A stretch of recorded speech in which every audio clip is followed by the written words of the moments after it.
and welcome to our first podcast for the School Improvement Services Department. The School Improvement Services Department, as part of the WESD, is tasked by the state with ensuring equitable and excellent education for all students by supporting interorganizational coordination among services and providing high-quality training and coaching through collaboration and economy of scale. We provide resources to help districts improve their systems, increase educator effectiveness, and increase student outcomes, especially for our historically marginalized students. That is why our mission at the WESD is success, achievement together for all students.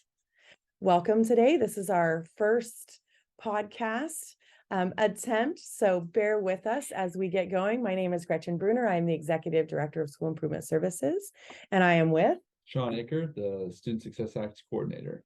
So today we'll share a little bit about upcoming professional development, and we'll share some other upcoming events here at the WESD, also some months of recognition. So Sean, could you start with our upcoming recognition months? Yeah. Thanks, Gretchen. So coming up this month, we've got there's always recognitions going on all the time, several a month. We wanted to really focus in on a couple of recognitions that really hit home with some of the work that we're doing, maybe some things that are a little more tangible for some of our educators. Number one, before we get too far ahead of ourselves, it is Martin Luther King Jr., a holiday coming up on January 16th. His actual birthday is January 15th. The holiday is recognized on Monday, so we'll have no school. The agency will be closed that day. And then coming into February, we have two major recognitions that we wanted to elevate. Black History Month and CTE Month.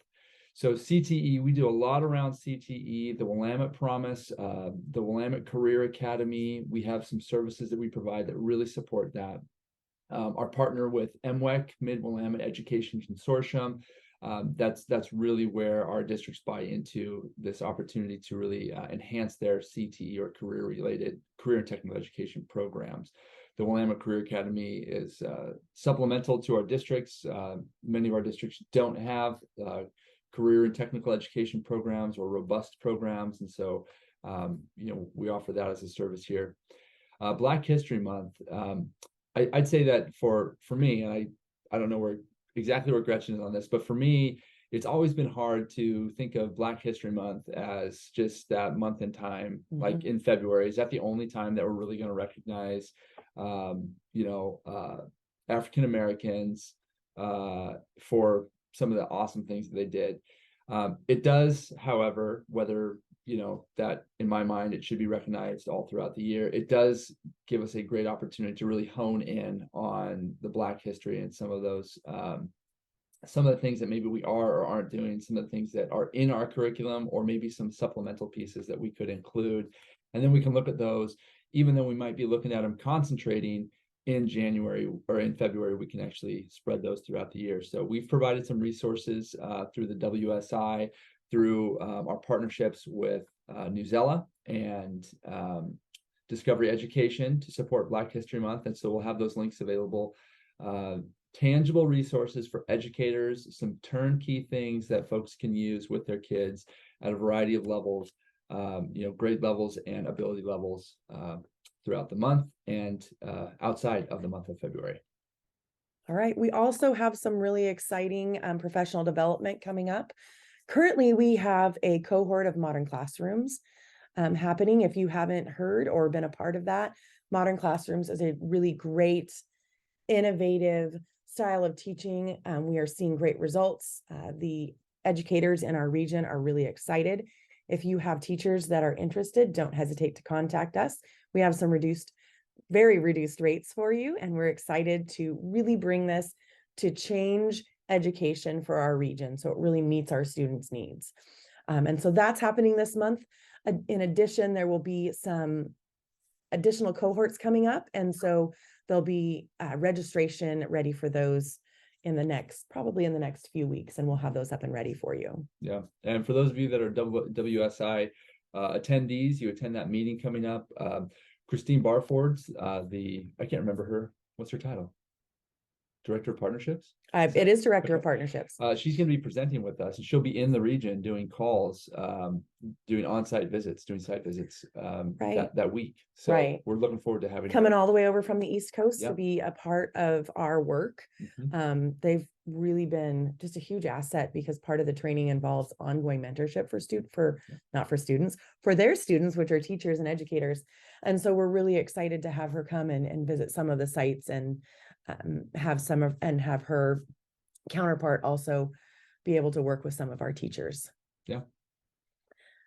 In addition to that, we have a number of other pieces coming up, some communities of practice, some other trainings. And Sean, do you want to outline them a little bit more closely? Yeah, I think a couple of the big ones that folks have been really attending well or asking about. Number one is the Envoy training. I really want to call that out.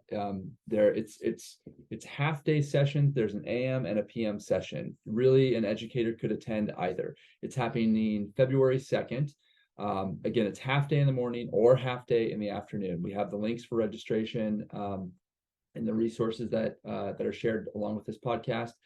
The other thing is the Student Success Network Communities of Practice. Previously, when I first started here, we were doing chronic absenteeism communities of practice. We'd bring teams together. We'd focus on, let's look at the big data. Let's break that down. Let's talk about system improvement. Let's identify some evidence-based or some promising practices that we can then put into a short cycle plan. Really what we're talking about is a continuous improvement cycle.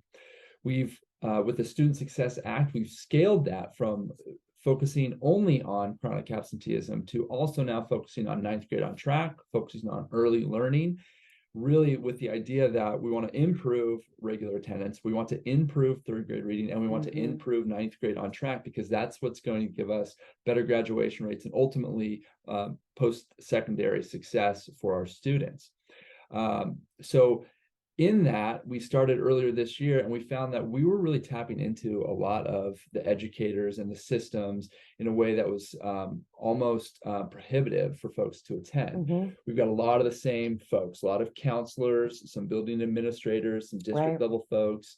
That really end up on every team. Right. And they just couldn't leave the building as often. Right. So we've changed the design, and we're looking at communities of practice that are really focused in on the purpose. We really want to look at data. We want to make continuous improvement part of the design, and we want folks to be able to identify where their priorities are. If you're a person on 3 teams, you might not have identified, we really need to focus hard on 3rd grade reading, or we need to focus hard on regular attendance or 9th grade on track, whatever it is. We want to help you identify where to focus, or if you have multiple teams, bring those teams, go through the continuous improvement process, learn about it, look at data, make data informed decisions to really intervene and support your historically marginalized students and close that achievement gap. So that's coming up. So instead of having one of each, we're having 2 full days where they're all integrated, all 3, early learning, regular attendance, and 9th grade on track. And that's on January 26th. January 26th. And February 15th. And February 15th. Perfect. Same one, it repeats. Yes. Right. And then we'll have another one coming up in the spring. And then because mental health is just so pervasive right now, we know that there is a huge need. We're seeing all kinds of warning signs in and around our region. Mental health first aid is coming up on January 24th, and then it repeats on March 1st. We also have threat assessment and sexual incident response training on January 18th. All right. Anything else that's coming up? I think we have one other around our emerging bilinguals. Yeah, the emerging bilinguals, school-wide English learning and emerging bilingual communities of practice. Those are also half days. Okay. A lot of folks are already engaged. If you haven't started the engagement there, or if you have your EL folks who are not engaged, I highly recommend reaching out to Katie Agee. We'll make sure we put her email in there, but Katie Agee and Dr. Jeanette Morales, they're doing amazing things. And I think one of the things we always want to keep in mind when we're talking about, our school-wide English learning and our emerging bilinguals is what we do for the least supports all. So when we talk about these strategies of SWELL, school-wide English learning, when we do that in every classroom, it increases the outcomes, it increases the learning for all of our students. Right. And when we think bigger picture, it can take away that need for that double dose of something, Right. because now all students are getting it, our ELs are getting it across the board throughout the day. They're getting that scaffold support. Just Right. every student is. And then they right. get equal access to those really interest-based programs, especially when they get into high school. That was always the question I asked. I said, I would always say when we were doing this training when I early on in my education career, well, isn't this good for all students? And it is. That's the key. And our English learning staff is just tremendous, and they do an excellent job of supporting teachers. And so that's on February 8th. That was on February 8th, and then that repeats again. There'll be right. another workshop in the spring. Great. Yeah. Well, all of those registrations are available to you on PD Networks, and we'll also include some links in our podcast today.